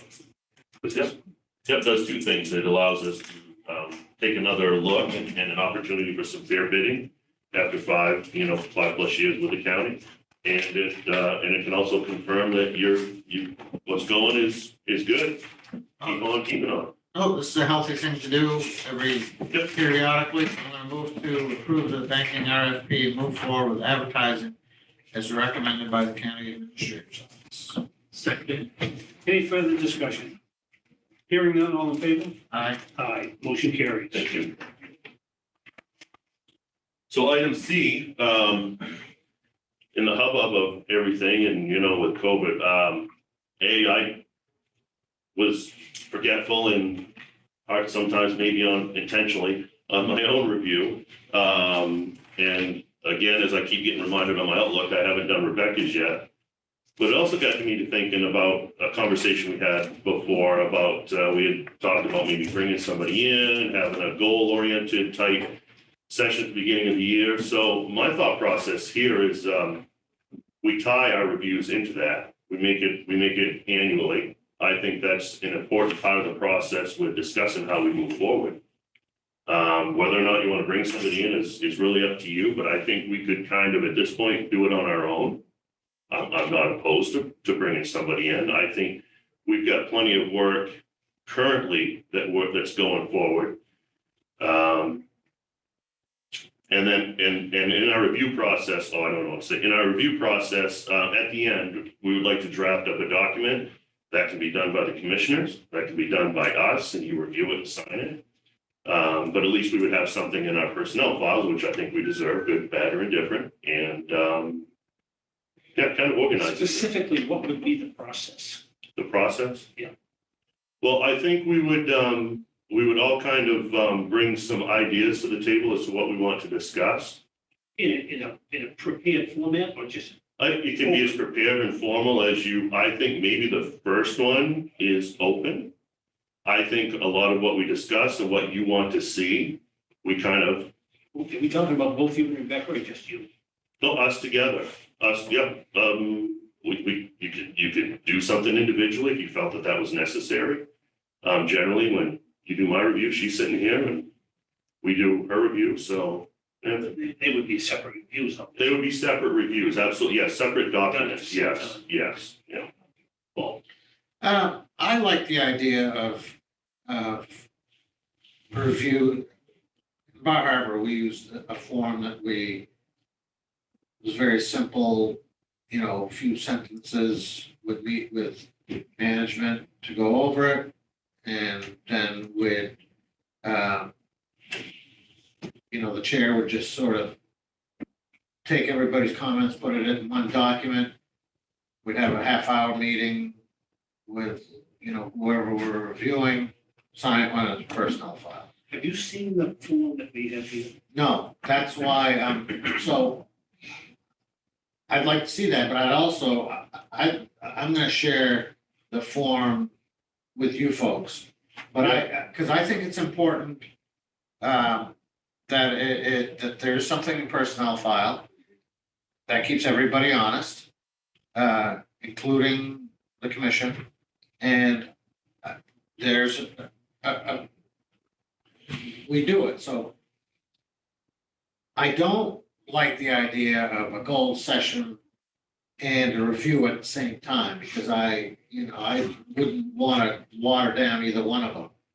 But I'm not trying to make each one of them such a big task that Right. we don't do it. Right. So to me, I'd like to see what county has. I'd like to share what I have. And then maybe at the next meeting, we could just sort of agree on a process. I mean, that's gonna delay it a month or two, or not a month or two, a meeting or two. Right. But at least we have a process that all of us, staff and us, agree on, and it's simple. I think we can agree that the process should start with the three of us individually bringing in some preliminary information based upon our perspective to prepare an evaluation. So in other words, if we had a form that we could agree on, Yeah. And we made our individual comments with regards to that. on that form. And somehow we combine those into an evaluation.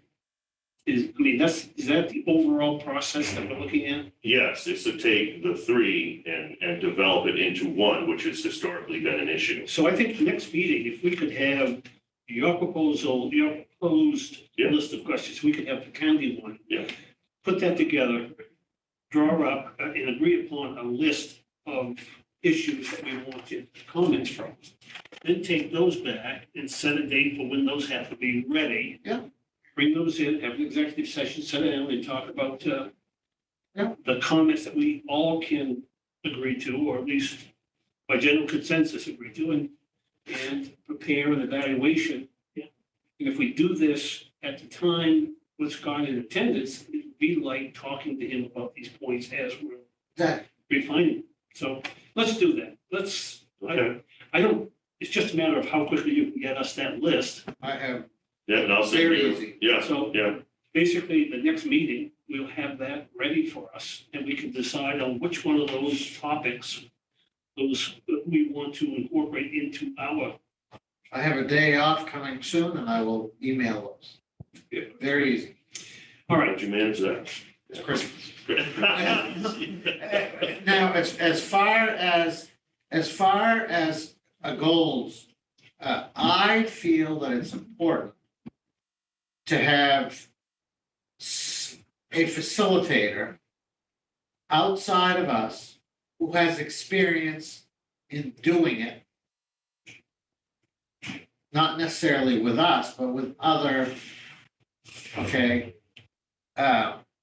Couple names come to mind that Bar Harbor's used in the past, one of which is right here, and it's very inexpensive. I think the first time is gonna be a learning curve for us, as well as him, as well as staff. But for, I think, a couple $100, we try it. And you know, what I liked about having somebody else do it is for not a lot of money, we all learn.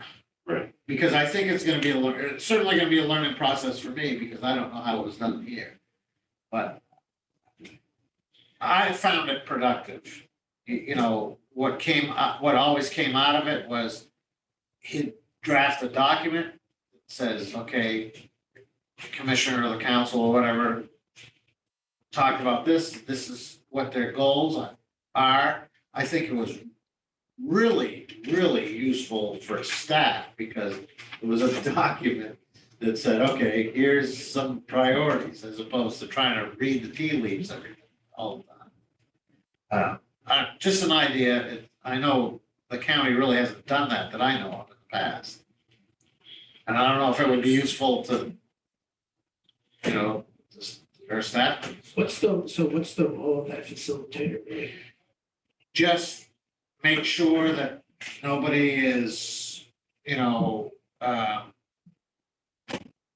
everybody gets time, you know, nobody is, you know, I don't know the word, but, you know. To try and make everybody part of the solution. That's type thing? Oh, Yes. okay, yeah. And the role of the facilitator is to put in his words what came out of our meeting.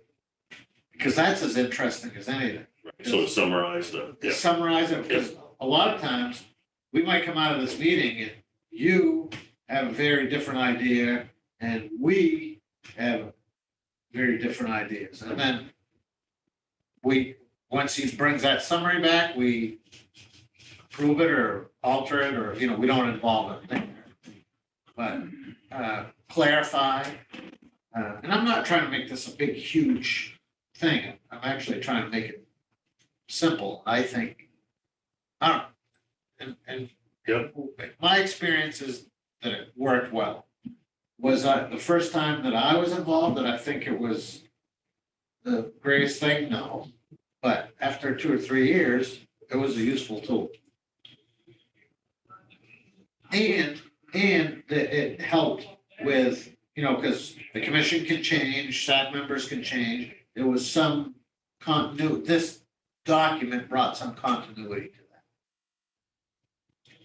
that. I gotta tell you, in the last 40 years, I've been involved in a few of these goal-oriented processes and whatnot. I gotta tell you, as far as I'm concerned, all it did is fill up my file. They come up with a nice fancy-looking report, it got filed away and never referenced again, and you know, I can't remember that we did this with our executive secretary at the Sheriff's Association. We did this one time with involved with the state on their jail inspection process. Anyways, so I don't want to poo-poo this. If you think that's a good idea, whatnot, I got to tell you that I don't share your optimism, the value of that. Well, I understand that because I think that documents can tend to be too big. I envision what comes out of here is a 1 to 2 page document, not a report. Because that would be useless.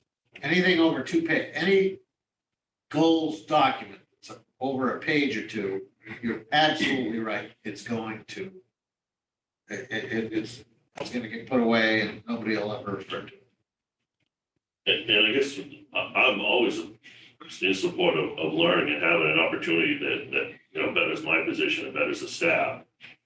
I think, having heard the description, again, for a few $100, yeah, I think we could find that. But as far as goals, I feel pretty confident that the work we have to do right now is more than sufficient going into the next year. And I think enough for the commission, so that if it came out of it that there was any more work added to it,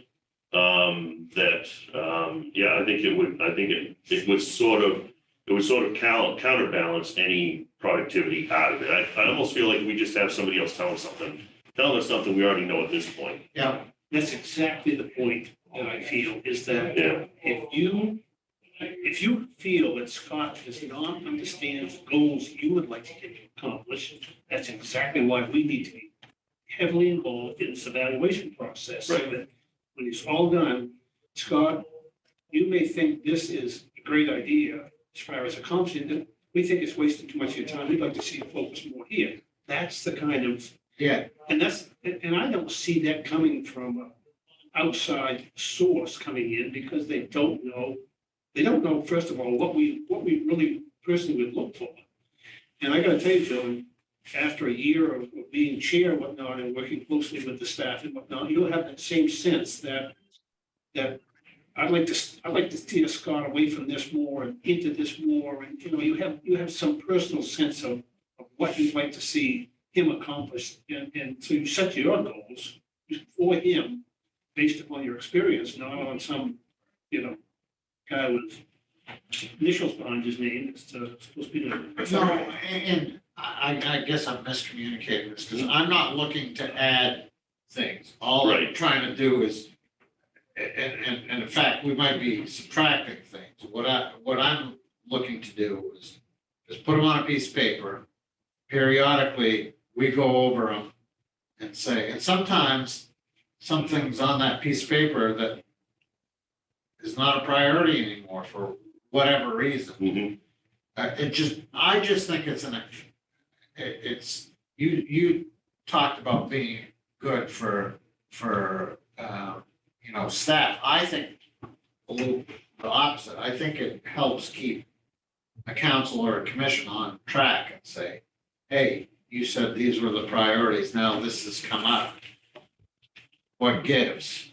And I don't, No, that sounds a little blunt, but, and it's just an idea, you know, I'm new here, I'm just trying to bring in something from my world that I've felt work. I'm not saying that this doesn't work, because I'm finding that it does very well, so. John, what do you think?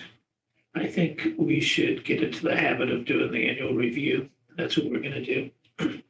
And we could get together this next month and figure out the format exactly and how we're gonna present it to Scott.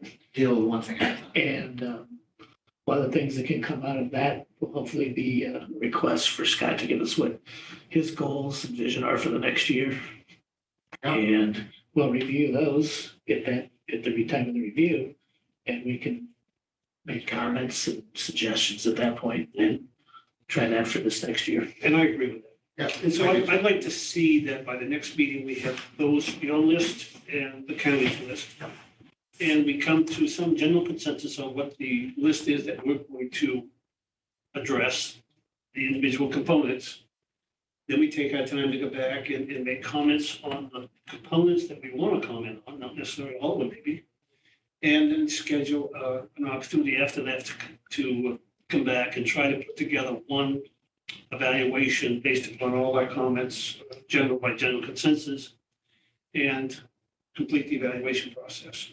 And at that time, I think that will specify a lot of the goals that we think that Yes, we're going to set for Scott in Yes. the next year. And I think that's the best out of the evaluation process. It's not how well did you do in the past, but how well you're going to do in the future. So. Yeah. that's, yes, thank you. That's exactly kind of sort of what I had envisioned in bringing this forward. Because, you know, to kind of answer Commissioner Parady's comments is that this process may lead you to using that idea, because I think there are other. Or may rule it long-term- out. Well, but there are long-term benefits, and ruling it out means just for right now. I think that is something that is going to be needed and should be done by the commission in the future. Once Okay, it's so done. for today, what we're going to do is look for these two documents. The next meeting. Okay. We'll have a discussion on which one of those components we want to see official. And then we will, Okay, I'll just send, you know, the evaluation form that we sent, a memo that was sent out by the chair, you know, and I'll copy, And I'll send it to you and then you can distribute it. Okay, yeah, I'll put them both in the same, I'll put both our current one we use. There's a lot to it. I've tried to condense it. You know, the problem with condensing these is it's fine when things are going normal, but you'll find when there are problems and there's certain areas that you really want to identify and accent is when people start looking to, well, I need this expanded because this doesn't quite cover this problem over here. And then And the answer is probably, my guess is gonna be emergency. somewhere in the Yeah. middle. Yeah. Yeah, Sounds like a plan. good, Okay. good. that is the plan. Let's move on then to the stipulation by the attorneys on the Knowlton versus Sullivan. So we received the document and I would say if you're satisfied with it, that it'll go on the record and we're done with it. I'd like to take formal action. I'm just gonna move to accept and file a stipulation for dismissal and Knowlton versus Town of Sullivan matter and consider the matter closed. Seconded. Any further discussion? Hearing none, all in favor? Aye. Aye. E is the National Opioid Settlement. So the quick version is, oh golly, while we were meeting in person at MCCA, we had a presentation with a legal team who was representing the national effort.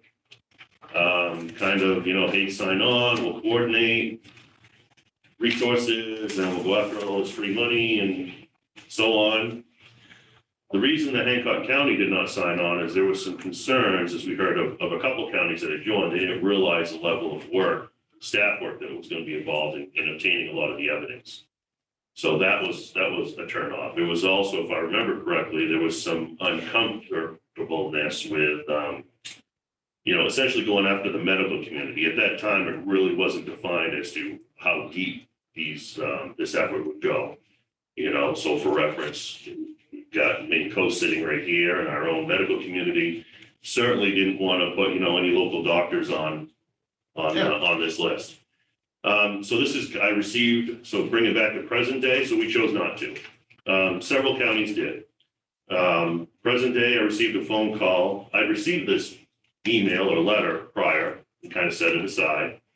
And then I received a phone call from Miss Linda Connie, who was an assistant AG down in Augusta, and wanting us to sign on.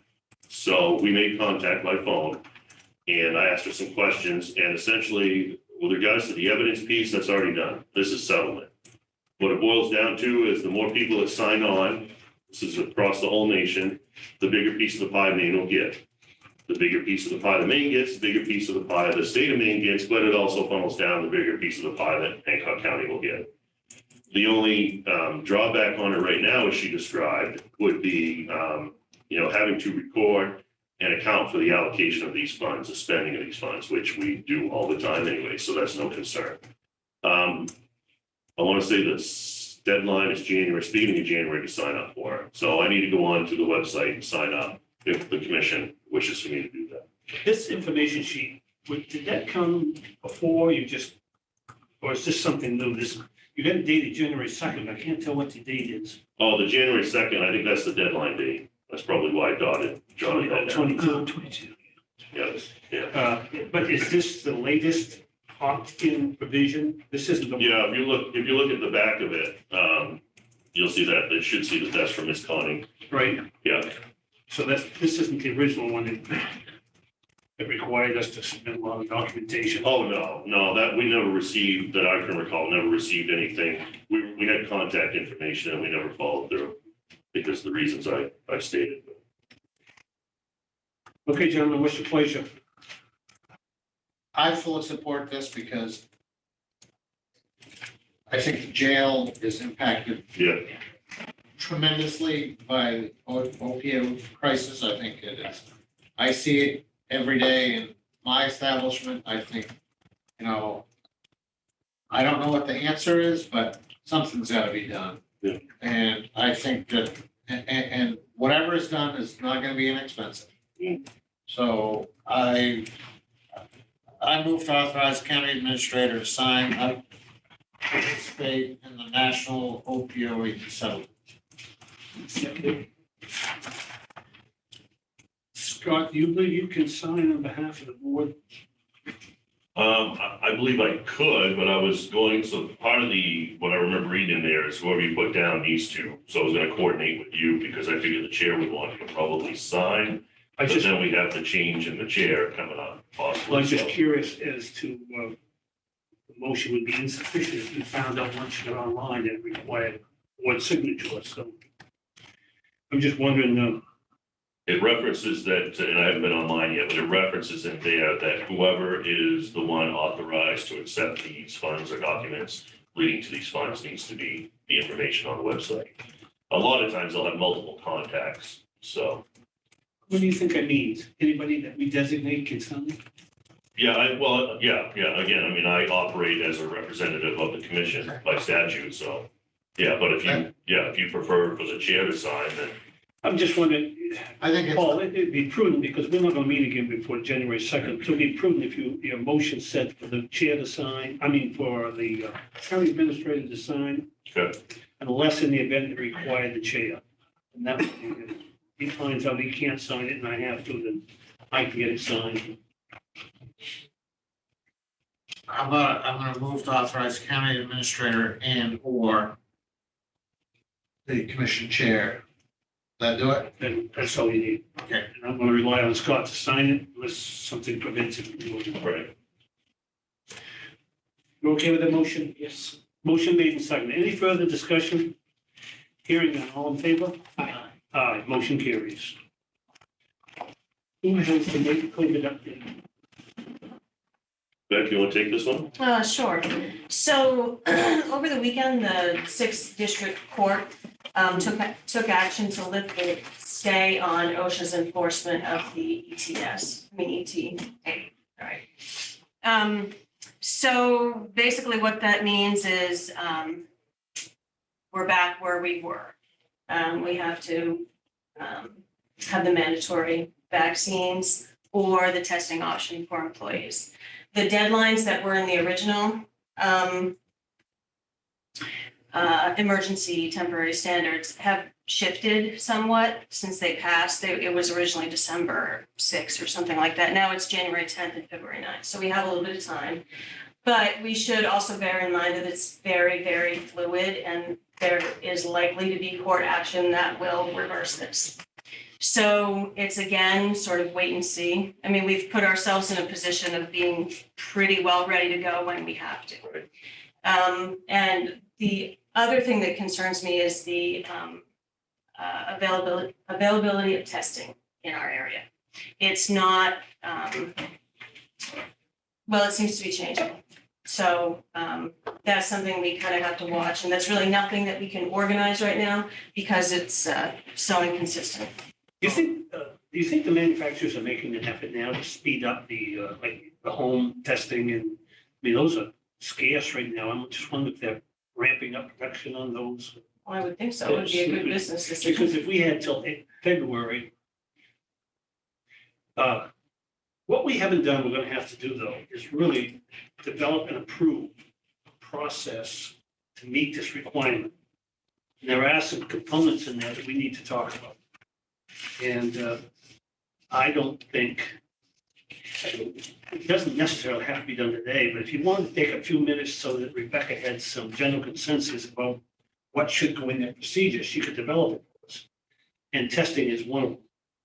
Well, testing's one of them, but we gotta be realistic also. I mean, I've had to get tested a few times for different reasons, and it's not easy.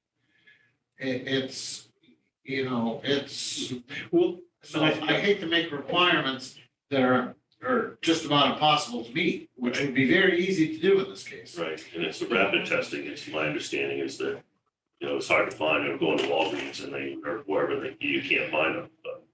can we take a few minutes this morning to talk about some general parameters, whatnot? If so, I'd like to take a 5-minute recess and come back. Thank you. Is that okay? Okay, let me, I second the motion. wait for 5 minutes.